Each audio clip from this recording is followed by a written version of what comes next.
Christ be in our hearing, Christ be in our speaking, Christ be light in our darkness, Christ be our all in all. Amen. Amen. I'm going to do a quick sound check. Jeff, how are we? Are we good? Okay.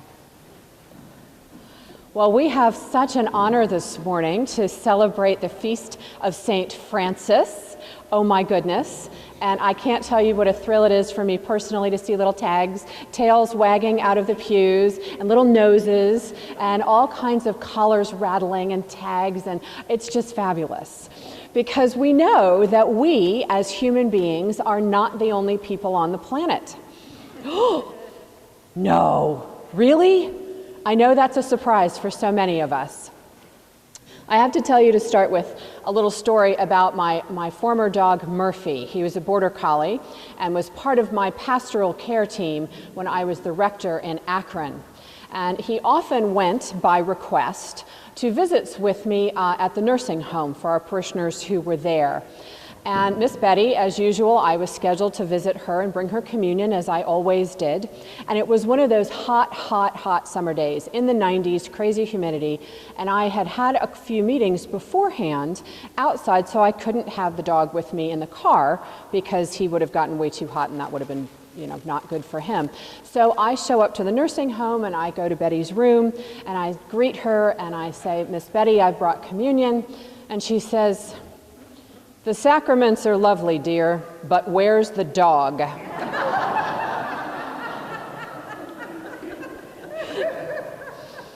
The sacraments are lovely, dear, but where's the dog? And so often we have found that in our own lives, haven't we? Where's the dog? Where's the cat? Where's the bird? Where's the snake? Where's the lizard? Where is the person who is my extra little companion, who looks at me the way that I wish the rest of the world did? You know that little cross-stitch saying that says, "I wish I was the person my dog thinks I am," or my cat, or fill in the blank for your favorite pet. I wish I was that person because they look at you. Hi, Jessie. Yes, hi. There she is in the back. One of my favorite golden retrievers. All of them are favorites. And we wish we could be that person all the time. But we also know we aren't. And we also know that God sees us in a very different way than we see ourselves.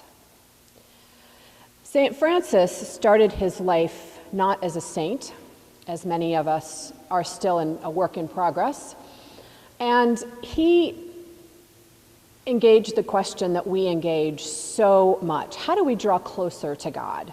How do we become more aware of God's work in our lives? And if God feels distant, I know in my head it's not because God is far away. God isn't. There is no place that I can be that God is not. I get that in my head. But I don't know about you. Sometimes I feel like God is far away. And that's my awareness of God, right? I just feel like it's not coming together that day for me. And St. Francis had some of those days also. And he found in his spirituality, as he is drawing closer to God, that as he let go of material possessions, he was able to more closely walk with God. And this morning, as I zoomed out the door and 38 degrees, I thought, the possession I really want is my gloves. But that's not what he was talking about. He's not talking about basics. He's talking about the things that we burden ourselves with, the possessions, the stuff, the arguments even, that we burden ourselves with. Thank you for the help. I appreciate that. We get a little call and response going with the dogs. I love it. I love it. Hi, puppies. Hi, darlings. So we burden ourselves with physical possessions and also with spiritual heaviness. And it may be an argument. It may be a grudge that we carry. It may be a hardening of heart that we have not yet let melt into forgiveness and love. It may be a worry. I'm really good at that one. Anybody else good at worrying? Yeah, we got a whole congregation of worriers. Oh, do not point at your wife, Mr. Landini. You are pointing at her. Yeah. So, and we know these worries are all in God's hands, and yet I feel like I have to hang on to it. I have to hang on to it. And that makes it weighed down and burdensome. Many summers ago, I was traveling in England, and I was feeling kind of sassy because I had packed so light for that 6-week trip. I just had a little kind of a backpack suitcase, and I was feeling really good about not needing to ask for help or this, that, or the other, and there I was, me and my little suitcase. And I ended up on the train station platform in Darlington with a Franciscan friar. And, you know, they look like they dress like monks in the brown robe, and so I struck up a conversation with him. And, darling man, yokes are often shared. And they also distribute the weight in a whole different way. Have you ever tried to carry 2 really heavy buckets without something to help with on your shoulders? They're a lot heavier just by hand than with that help. And again, reminding us that we have help when we have yokes. We have a lot of help, those who are present with us and those who have gone before with us. Oh, and we've got somebody loose who's going to the columbarium. I couldn't have said it better myself. We have the saints who have gone ahead, and we have those who are right with us. I also wonder in our day and age if this text, "Come to me, all you who are weary and carrying heavy burdens." Oh, so sweet. Bring her here for a second. Come here. Come on. Oh, yes. Our very, very mostest, favoritist, 3-legged dog in the whole wide world. Yeah, she's so sweet. Yes, you're so sweet to come today. Thank you. Oh, yes. Oh, yes. Oh, yes. If you ever wonder what God looks like, dog spelled backwards. Yes. Oh, she's so sweet. Thank you, Mark. I'll love on her later. She had to go to the bathroom when I told her she had to go outside. It's that way, not this way. Thank you. They are so darling. So I wonder with our text today, those who are carrying heavy burdens and feeling weighed down, come to me, for my yoke is easy and my burden is light. I wonder if Jesus was also thinking that the burden for the earth is heavy right now.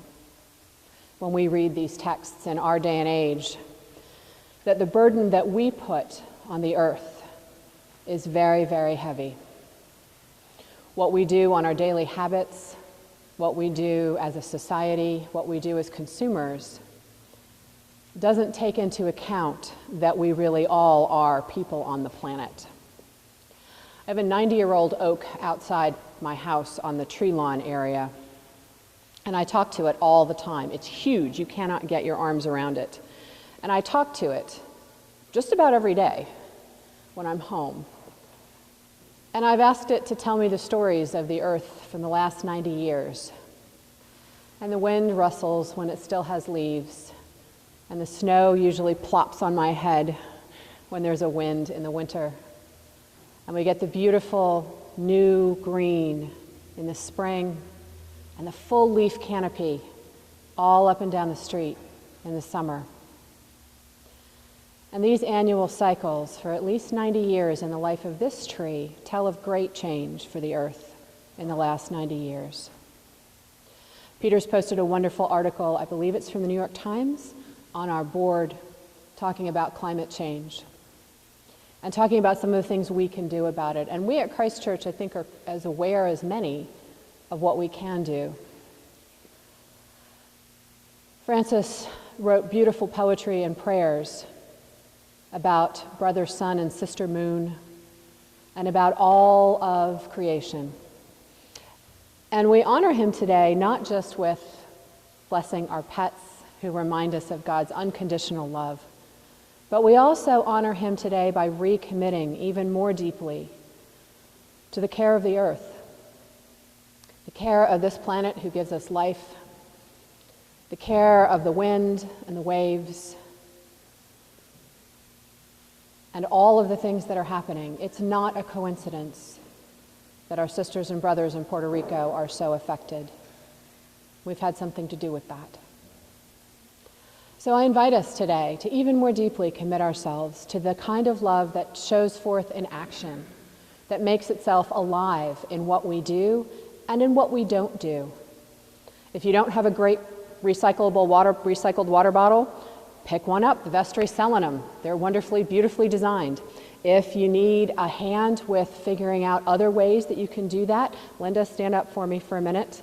Linda Bernays is one of our wonderful eco-justice warriors, along with many others. Thank you, Linda. And, just little things that we've done and we continue to do throughout our lives. Keep doing them. The earth needs it. God needs our help to do it.